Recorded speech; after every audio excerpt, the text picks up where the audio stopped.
Autodemolizioni Signor, a Villorba dal 1969 al vostro servizio. Rottamazione auto, vendita ricambi nuovi e usati, vendita autovetture sinistrate o usate. Bentrovati al meteo.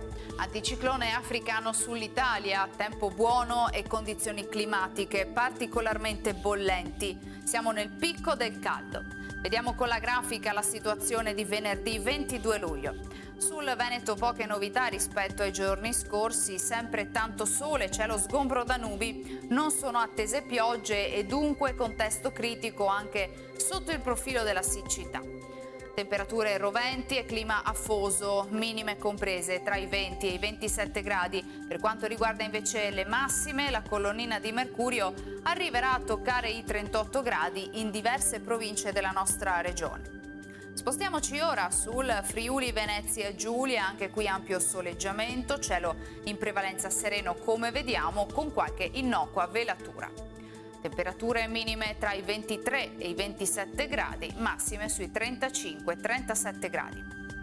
Infine diamo uno sguardo al Trentino Alto Adige.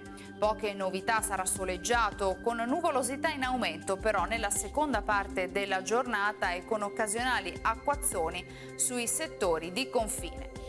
Temperature minime intorno ai 21-22 gradi, massime sui 38 all'incirca. Dal meteo per ora è tutto, vi do appuntamento ad un nuovo aggiornamento.